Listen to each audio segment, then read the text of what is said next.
Salam Lestari. Halo Lar, kembali lagi di Dia Tombrak Channel. Masih bersama saya Dia, Mas Bojo, Mas Alex Pujiwinarto. Dan hari ini hari Senin. Nah, Senin sore kita kedatangan tamu istimewa ini. Mas, ini siapa Mas? Dua orang kembar ini. Ini yang sebelah sana Mas Sulkan. Ini saudara kembarnya Mas Sulki. Sulkan, Sulki. Anggota anak kelas Sadela. Bener ini serius. Anggota anak sekolah Sadela. Anggota anak kelas Sadela. Pak Seto. Nah, Mas Sulkan itu dulu temen SMA. Kelas 1 itu satu kelas. Mas Sulkan itu. Tapi lucunya waktu itu saya nggak tahu kalau dia punya kembaran. Oh gitu. Selain teman satu kelas, ini juga pernah bareng belajar karate di awal-awal. Dia itu ikut belajar, tapi mbok piye karatene ra ditutup. Berarti bisa kata satu ya Mas ya? Siapa? Gitu. Nah, terus kan ketika saya menjadi Muslim, saya menjadi putra angkate almarhum Pak Bukhari, Kiai Bukhari Masuri ya. Baru di sana saya diceritain, nah adiknya, jadi beliau ini adiknya almarhum Pak Bukhari, keponakan. Nah, terus Pak Bukhari itu cerita, nah itu kembar loh itu. Nah, terus jadi taunya itu di sana, jadi kita ketemunya di sana. Di rumahnya almarhum di Pandian Lamper ya. Pandian Taman Harjo, Mataram. Gitu. Terus ini aku nanya nih Mas. Mas Alek ini waktu sekolah itu gimana Mas? Noakal apa noakil apa? Ya lumayan apa ya? Jahil gitu. Pernah itu kalau nggak salah boleh. Tembok itu sepatu kotor diplak oleh tembok. Oh, dicapke di tembok gitu. Sak ruangan itu kan masih banyak lumpur ya. Kan sekarang istilah jeblok lah, banyak lumpur. Nah, itu kan sepatunya kan kotor. Itu diplak pakai tembok. Ini tanya itu deh. Terus ini enggak dihukum enggak Mas? Dihukum sama Bu Tarti. Nah terus waktu beliaunya belajar Islam sama almarhum Pak Bukhari itu sifat nakalnya itu saya terangkan dulu. Jadi kan waktu di Complete Story kan saya pernah cerita ada 10 kiai yang namanya ditulis direkomendasikan almarhum Iqbal untuk saya hubungi apabila saya ingin melanjutkan keislaman saya. Nah, almarhum Pak Bukhari itu ada di nomor 10, jadi di nomor bontotnya.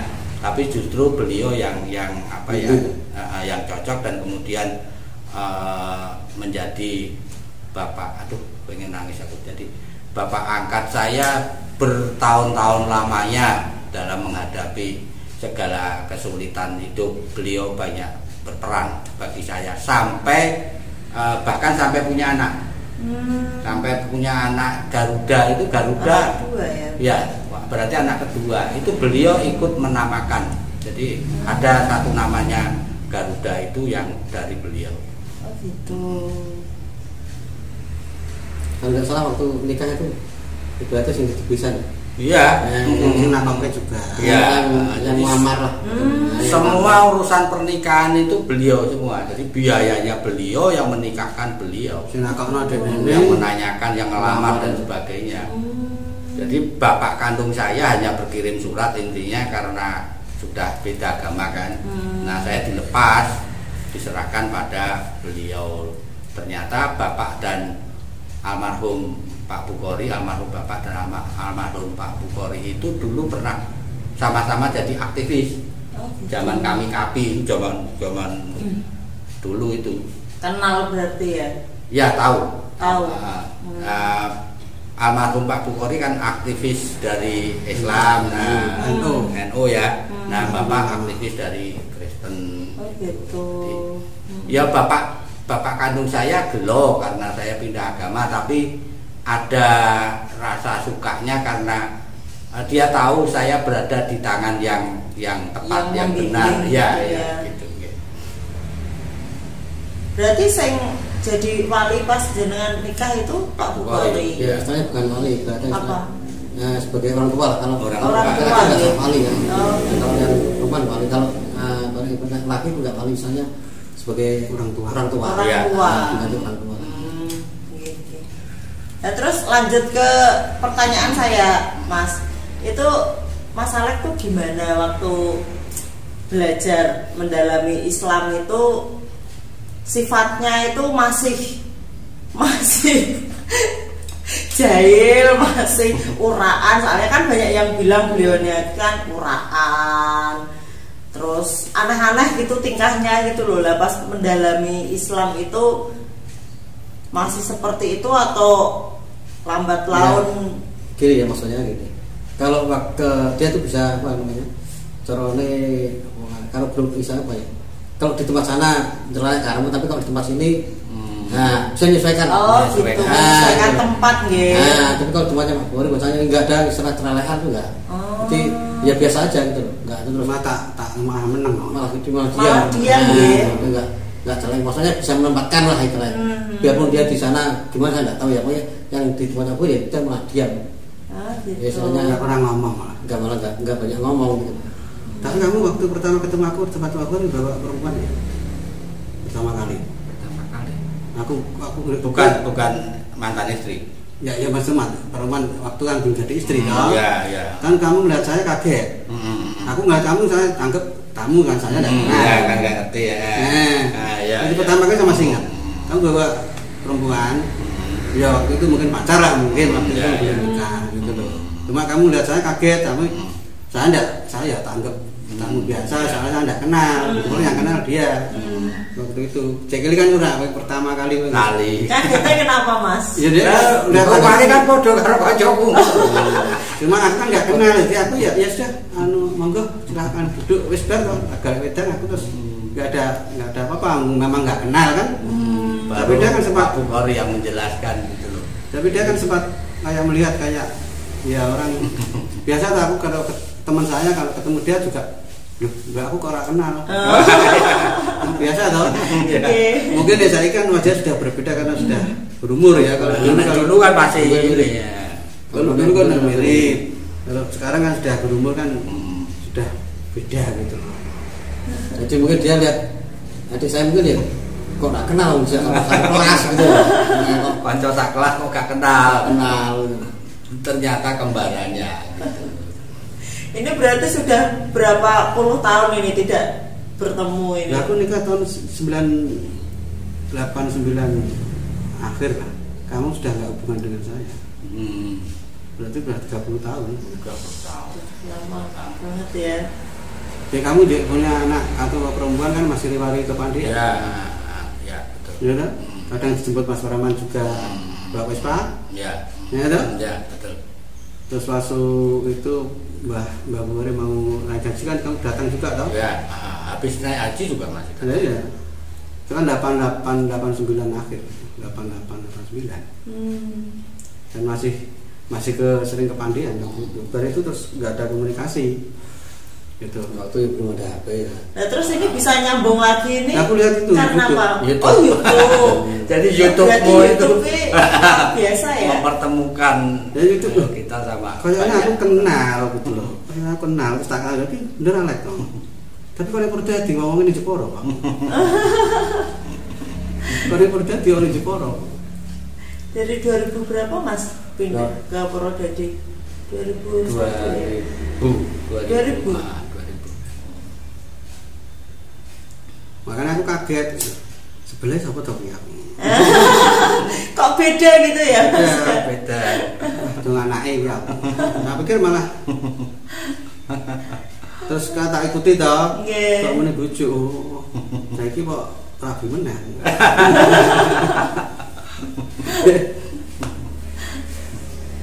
Aku ya kan aku nang bayane ana to. So aku pengen Purwodadi nek aku ning Purwodadi tak mampir. Iya. Betul kalau saya ke Purwodadi kan sama keluarga. Iya.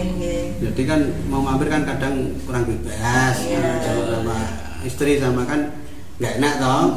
langsung jujuk ke tempatnya sana selo lah terus sering kan selo jadi nah, terus kamu kan kebetulan ya yuk ngono ngene Alek golek ketemu ya wis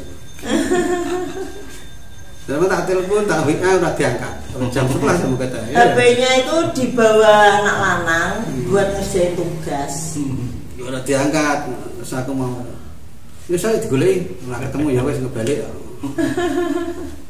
ternyata ketemu sulit enggak tadinya enggak orang kan wis kei sudah tak kasih Sherlock ya Sherlocknya tak golek terus mandek ning kono lah kuwi terus takon tanya di sebelah tanya Pak oh ini sebelah kula wonten Pak wonten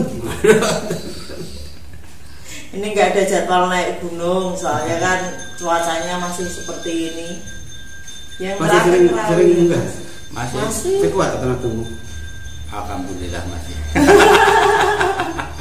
Pegah tapi dodone saya gak kuat makan rokok kok terus tapi satu bungkus satu hari berapa bungkus? Ya paling enggak 2 ya tergantar Mas ini saya mau nanya jenengan kan melacak lagi keberadaan Mas Alek itu kan dari YouTube bisa berkomunikasi lagi dan sekarang bisa silaturahmi ke sini.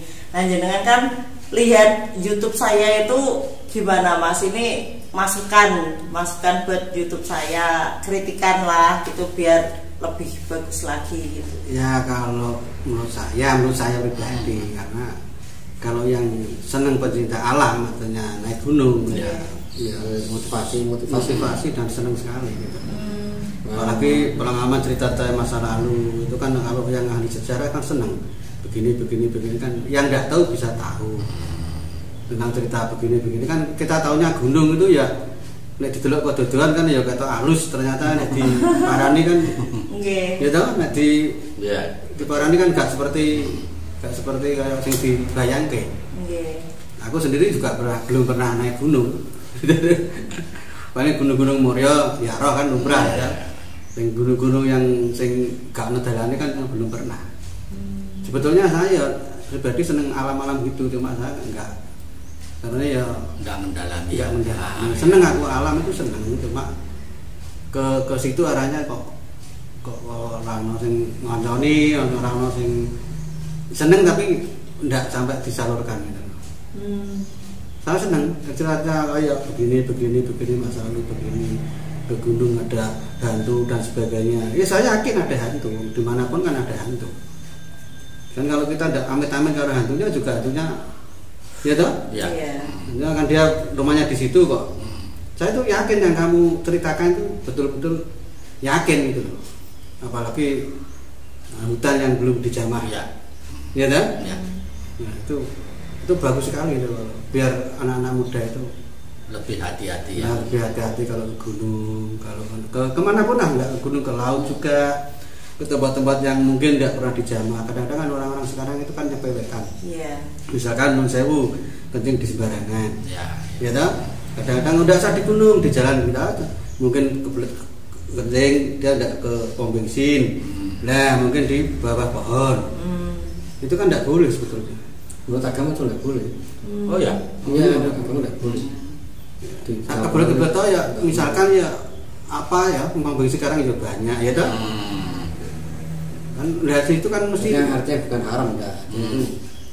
Ada makhluk lain yang ada di situ. Bisa dihindari. Kalau bisa dihindari. Itu ya saru lah. Oh gitu ya. Ya saru lah kalau kencing pinggir jalan terus ada wit gede terus ya tau banyak kan gitu mobilnya diparkir terus mau di situ kan ya didelok ya kurang pas itu loh. Itu belum lagi kan kita juga menghargai makhluk lain yang kita tidak tahu gitu. Menurut saya bagus sekali loh. Masukannya Mas biar lebih maju lagi gitu ya digali lagi yang lebih mendalam lagi yang mungkin Mas Alek sendiri kan masih punya simpanan cerita-cerita yang belum diungkapkan. Ya.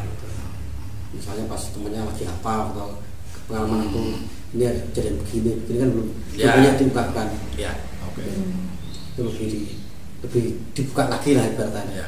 Diceritakan menah itu maksudnya yang lebih biar pemula-pemula yang mau seneng petualangan dari gunung biar tahu oh ini atau mungkin bisa berguru ke sini kan.